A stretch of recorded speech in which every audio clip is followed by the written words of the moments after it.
That's how they're going to do it. Oh my god. Oh my god. Oh boy. Oh boy, I was not ready for that sound effect. Welcome to the August Hail. I'm August, and I want to help you find something great to experience. Here on the channel, I review anime visual novels, but for this series, we are going to cover the remake anime adaptation of Higurashi When They Cry Gou. These series of videos will be a review and a reaction to each episode of Higurashi, as well as a spoiler-less comparison regarding the differences between the Higurashi remake and the original visual novel. If you haven't watched episode 3 of Higurashi When They Cry, I would highly suggest watching the episode before continuing with the rest of the video. And if you're looking for my specific video analysis regarding each episode, links are in the description down below. And with that, let's begin.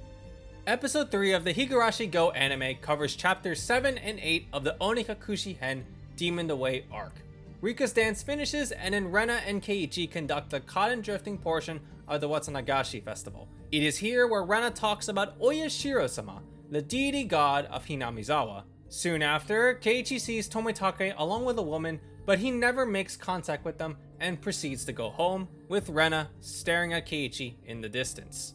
This scene I mentioned is a small change from the visual novel, and by not including this, we miss out on details regarding the bigger picture.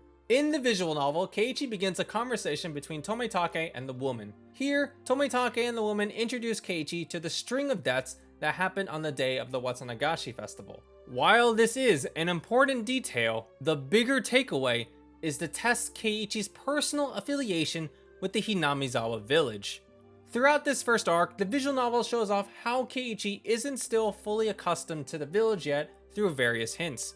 He tries to get used to the new environment he's living in, he doesn't know village customs, he doesn't know any of the villagers' names, and he certainly doesn't know about the village's past. So, by having Tomitake and the woman, also considered outsiders to the village, tell Keiichi about the deaths, compared to when his local friends refuse to tell him, it makes Keiichi feel even more isolated. The next major sequence shows off Chie's first appearance, otherwise known as Seal from Tsukihime, and Oyashi's first appearance, as well as air conditioning Kun. In Higurashi Gou, Oyashi tells Keiichi about the past events instead of Tomitake. You could argue that this detail is stronger here because of Oyashi's status as a police officer / detective, but it still conveys the point. An important line to note here is the villagers are tight-lipped about anything to do with Oyashiro-Sama. The visual novel goes more in depth here, firmly establishes the affinity between individuals and Hinamizawa, and what being an outsider really means. Keiichi, Tomitake, the woman, and indirectly Oyashi can be considered outsiders since they are not inherently native to the village, and with Tomitake dead, Keiichi interprets his death as Hinamizawa rejecting him. Additionally, note how Oyashi specifically points out Mion and her friends here. Oyashi is directly implying that they are part of the problem as locals, or to keep the analogy, insiders. The following day, Keiichi is exhausted from learning more about the incident, so he decides to listen into his friend's conversation, an action indicating distrustfulness. At the end of the day, Oyashi picks him up to tell him more about the folklore of Hinamizawa. The scene between Keiichi and Oyashi at the restaurant is switched up out of order with the following scenes I'm going to mention, but that's due to pacing considering what the episode ends on. The next scene shows Keiichi confronting Rena again about the incidents he's heard about, and it is here we are treated to Rena's signature line. Interestingly enough, Rena has a short speech here unique to the anime. Personally, I think this is referring to Rena's backstory in a later arc, but I still think it's too early to tell if this prediction is correct or if it's leading to an anime original thing. After this scene, the anime shows the phone call between Keiichi and Oyashi, where Oyashi specifically targets Rena, telling Keiichi about Rena's old history, which further builds up to that dramatic, tense moment revealed at the end of the episode.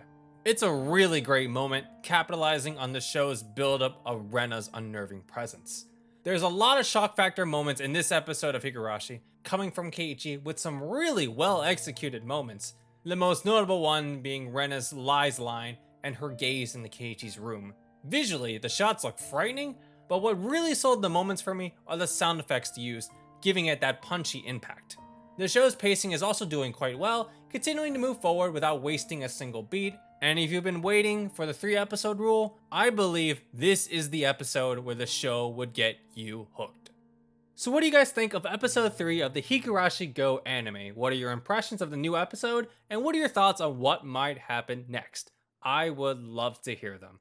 And as always, subscribe if you liked the video and want to see more. Please check out some of my other videos on the channel and check back every week for new content. If you are interested in my thoughts, you can follow me on Twitter at TheAugustHale. Thanks for watching, and I'll see you all next time.